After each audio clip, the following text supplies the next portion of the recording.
পিঞ্জা মাইরা করছে, তুই যে আমার ঠুটু উপর চুম্মা দেস তারপরে তোর দিন এটা একবার করছিল। কে? ওই যে ছোটটা। ছোটটা একবার? হ্যাঁ। আর বড়টা? বড়টা অনেকদিন করছে। আমার দাবি ওর ফাঁসি চাই, দুনুরারে ফাঁসি চাই। এ যেন নৈতিকতার চরম অবক্ষয়। মাদ্রাসা পড়ুয়া 10 বছর বয়সী এই শিশুটি পাশের বাড়ির ভাড়াটিয়া মামা এবং ভাগিনার দিনের পর দিন লালসার শিকার হয়েছেন।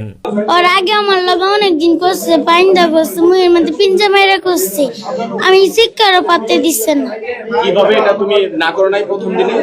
ও কইছি আমি আর করবো না, এটা আমার সাইডে দেবো, আমার ভালো লাগতেছে না।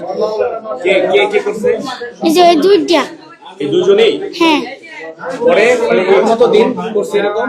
যেদিনকার থেকে আসছি তখনকার ভালো ব্যবহার করছে, পরে যে ভালো পুরান হয়ে গেছে তখনকার থেকে করা শুরু করছে। জানা যায় মা বাবা দুজনে চাকরি করার সুবাদে বাড়িতে একাই থাকতেন মাদ্রাসা পড়ুয়া এই শিশুটি। অভিযুক্ত নাজমুল একই বাসায় ভাড়া থাকার সুবাদে এই শিশুটির ওপর দিনের পর দিন চালায় পাশবিক নির্যাতন। প্রথমে শরীরে টাচ করছে, আমি সরাই দিছি। একসাথে 2 রুমের এক বারিন্দা আমরা বাড়াইছি, আরো বাড়াতে হয়। এখানেই শেষ নয়, শারীরিক ও পাশবিক নির্যাতন চালানোর পর মোবাইল ফোনে সেই ভিডিও ধারণ করে রাখতেন অভিযুক্ত নাজমুল। এরপর সেই ভিডিও ছড়িয়ে দেওয়ার ভয় দেখিয়ে ফাঁকা বাড়িতে দিনের পর দিন তার শারীরিক চাহিদা মেটাতেন তিনি। ও ছবি তুলে রাখছিল, পরে বলছে কি ছবি তুলে রাখছি কিন্তু ফেসবুকে সাইডে দিব কিন্তু। হ্যাঁ। তোমার কি মানে খারাপ ছবি তুলে রাখছে? হ্যাঁ। ও পরে কি মানে বলো তো পরে কি হয়েছে? তারপরে আমার বেলার মধ্যে টানা করতে চাইছিল, আমি চিল্লানো দিতে পারি না। পরে যখন আমি থাপ্পড় মারা না আইছিলাম তখন আমার আবার আটকায় রাখছিল। পরে আমি ওই জায়গায় লাঠি দিয়া তাতে দরজা খুলে দৌড় দিছে ওই আন্টির কাছে। জামা কাপড় কি জোর করে কিন্তু? হ্যাঁ। এই শিশুটি জানায় দিনের পর দিন এসব নির্যাতন সহ্য করার পরেও ভয়ে তার মা ও বাবাকে কিছুই বলতে পারেননি। কেন মারবে আব্বু আম্মু? ওর বউ চাকরি লইছে 4-5 মাস ধরে মনে হয় এই কাজটা করতেছে আমার যতটুকু সম্ভব। গত 31শে ডিসেম্বর দুপুর 1টার দিকে নাজমুল ও তার ভাগিনা শাকিল বাসায় ডেকে নেয় এই শিশুটিকে। এরপর জোরপূর্বক তার উপর পাশবিক নির্যাতন চালানোর সময় সেখান থেকে কৌশলে পালিয়ে আসে সে। আমি কিছু করতে চাই না, তারপর আমার বয় কম্বল ধরে টাই না। বাড়ির মালিক বিষয়টি বুঝতে পেরে অভিযুক্ত নাজমুল ও তার ভাগিনা শাকিলকে আটক করে। পুলিশকে খবর দিয়েছে পরে। আগে ওনাদের ওই ছেলেটা রুম আটকে বসেছিল, সন্ধ্যার সময় ধাক্কা সন্ধ্যার সময় রুম খোলানো হয়েছে। ভুক্তভোগীর মা জানান ঘরে স্ত্রী থাকার পরেও দিনের পর দিন তার মেয়ের উপর পাশবিক নির্যাতন চালায় নাজমুল। অনেকদিন হয়েছে ওর ওয়াইফ চাকরি করার পর থেকে না? জি। তার ওয়াইফ যতদিন যাবত চাকরি নিছে এরপর জি, থেকে? যে বলা কোনদিন বাসায় থাকে না তখনকা ওই লোকটা থাকে তখনকা তুমি না করো না মানে? না করছি ঠিক, কিন্তু তারপর জির করে করতে চাই। দুজনেই একসাথে? জি, এটা একবার করছিল। কে? ওই যে ছোটটা। ছোটটা একবার? হ্যাঁ। আর বড়টা? বড়টা অনেকদিন করছি। পরে তুমি কান্নাকাটি করো নাই বা? কান্না দিছে না, উনাদের বাইন্দা রাখছে তার স্ত্রী। কোথায়? মুখের মধ্যে, ঠ্যাঙ্গের মধ্যে, হাত পায়ে বাইন্দা রাখছিল। ওই যে ও বেঁধে রেখে তারপর খারাপ কাজ করছে। জি। স্থানীয়রা এই ঘটনাটি 1 লাখ টাকা মীমাংসা করার চেষ্টা করেন বলেও অভিযোগ তার।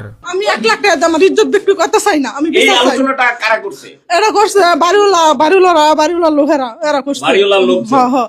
আর হ্যাঁ ফ্যামিলি লোকেরাও কইছে যে 1 লাখ টাকা দেয়, তোমরা সাইরা দাও, যা হইছে তো হইছে, আর কিছু হুনাহুনি দরকার নাই। কিন্তু আমি বলছি না, আমার সর্বনাশ গেছে। আপনি কি রাজি হয়েছেন? না, আমি রাজি হই নাই। তবে অভিযুক্ত নাজমুল ও শাকিল পুরো ঘটনা অস্বীকার করে বলেন তার স্ত্রী বাড়িতে না থাকলে সেও বাড়িতে আসেন না, তার উপর মিথ্যা অপবাদ দেয়া হচ্ছে বলে অভিযোগ তার।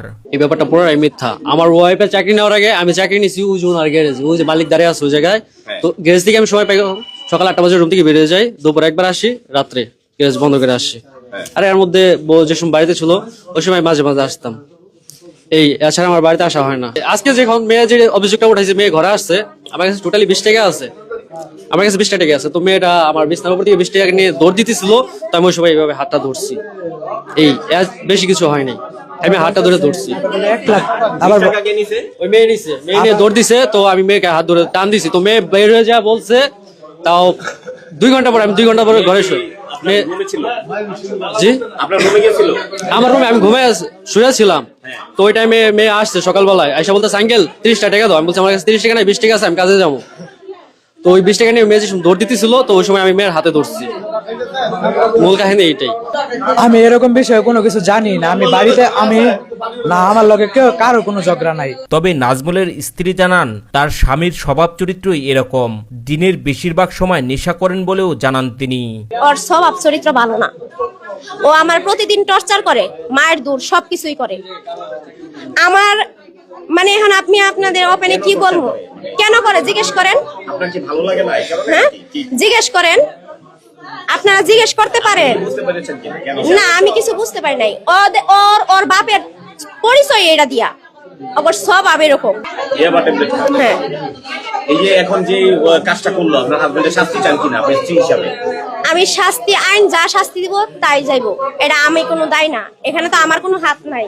এই ঘটনার সুষ্ঠু বিচার দাবি করে ভুক্তভোগী শিশুটির মা বলেন, বিচার না হলে সমাজে এই ধরনের ঘটনা আরও ঘটতেই থাকবে। আমার দাবি ওর ফাঁসি চাই, এই দুনুরারে ফাঁসি চাই। আমি আর কিছু চাই না, ওরা যদি আপনারা ফাঁসি দেয়া এই দেশের থেকে যদি আগে নাই করেন। আজকে আমার মেয়েরা করছে, এর পরবর্তী ওরা ছাড়ে দিলে এমন আছে আর কোনো মেয়ের দিকে চাইবো। আমি চাই না আমার মেয়ের যে কাজটা হয়েছে এই কাজটা আরো কোনো মেয়ের হোক। এমনই এক ন্যাক্কারজনক ঘটনা ঘটেছে গাজীপুরের শ্রীপুর উপজেলার গিলারচালা গ্রামের জাহাঙ্গীরের বাড়িতে। আমরা মূলত মুভি সংবাদ পাইছি 8টা 29-এ ত্রিফুল কলের মাধ্যমে, অফিসার ইনচার্জের মাধ্যমে খবর পাইছি। আমরা ঘর আইসা তাদেরকে পাইছি।